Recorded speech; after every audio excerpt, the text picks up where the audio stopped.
Download aplikasi Bekal Islam dan kunjungi web bekalislam.com. Assalamualaikum warahmatullahi wabarakatuh. Alhamdulillah, salatu wassalamu ala rasulillah. Pada kesempatan yang bahagia ini kita akan menjelaskan tentang bagaimana cara pelaksanaan sholat id di rumah. Karena bisa jadi kita tidak bisa melaksanakan sholat id di lapangan karena ada halangan. Para ulama, jumhur ulama berpendapat bahwasanya dibolehkan sholat id di rumah bagi orang yang tidak bisa menghadiri sholat id di lapangan. Sebagaimana diriwayatkan Imam Al-Bukhari rahimahullahu taala bahwasanya Anas bin Malik radhiyallahu taala anhu pernah sholat di rumahnya, fajama'a ahlahu wa banihi, maka dia kumpulkan istrinya dan anak-anaknya, kemudian dia menyuruh budaknya untuk menjadi imam.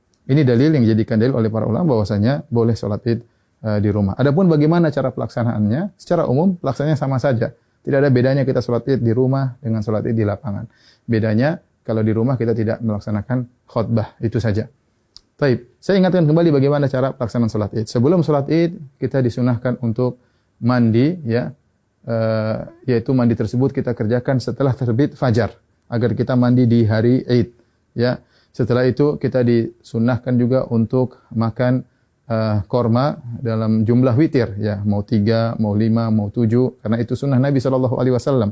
Kenapa kita dianjurkan makan korma? Untuk menunjukkan bahwasanya hari tersebut adalah hari Al-Fitr. Al-Fitr secara bahasa artinya berbuka. Idul Fitri artinya hari berbuka, artinya kita sudah tidak puasa lagi. Maka kita tunjukkan bahwasanya kita berbuka. Sebagaimana kita berpuasa karena Allah, kita berbuka juga karena Allah, dan Nabi SAW segera menunjukkan berbukanya tersebut. Kalau tidak ada korma, maka sebagian ulama mengatakan boleh makan yang manis-manis. Kemudian setelah itu kita sholat id. Adapun sholat id, maka waktunya dimulai dari waktu syuruk, yaitu sekitar 15 menit setelah sunrise, setelah terbit matahari. Dan berakhir kata para ulama sebelum waktu zawal, yaitu sekitar 15 menit atau 10 menit sebelum azan zuhur. Di antara itu kita boleh melaksanakan sholat id. Tapi yang terbaik kita sholat id di awal waktu, di pagi hari. Adapun pelaksanaannya, maka kita bertakbir rakaat pertama 7 kali, rakaat kedua 5 kali takbir. Nah, ada khilaf di kalangan para ulama tentang 7 takbir ini. Apakah 7 takbir tersebut termasuk takbiratul ihram ataukah takbiratul ihram tidak dihitung? Ya, takbiratul ihram tidak dihitung. Ini pendapat Imam Syafi'i rahimahullahu taala dalam kitabnya Al-Um, bahwasanya takbiratul ihram tidak dihitung. Jadi bagaimana caranya? Kita bertakbir dulu, Allahu Akbar. Ini takbiratul ihram. Kemudian kita baca doa istiftah. Setelah kita baca doa istiftah, baru kita bertakbir 7 yang disebut dengan takbirat zawaid, takbir tambahan. Kita takbir Allahu Akbar. Allahu Akbar. Nah, apakah di antara takbir ini ada doa khusus? Tidak ada dalil ya, dari Nabi SAW.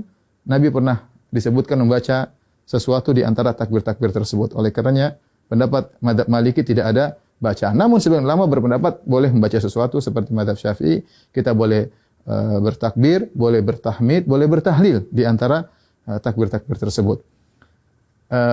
Kita ulangi, kita Allahu Akbar, takbiratul ihram, kemudian kita baca doa istiftah, kemudian kita takbir 7 kali. Allahu Akbar 1, Allahu Akbar 2, ya, Allahu Akbar 3. Antara takbir satu dengan yang lainnya kita ada jeda sedikit, apalagi kalau kita jadi imam, agar makmum di belakang bisa mengikuti kita. Kita lanjutkan Allahu Akbar 4, Allahu Akbar 5, Allahu Akbar 6, Allahu Akbar 7.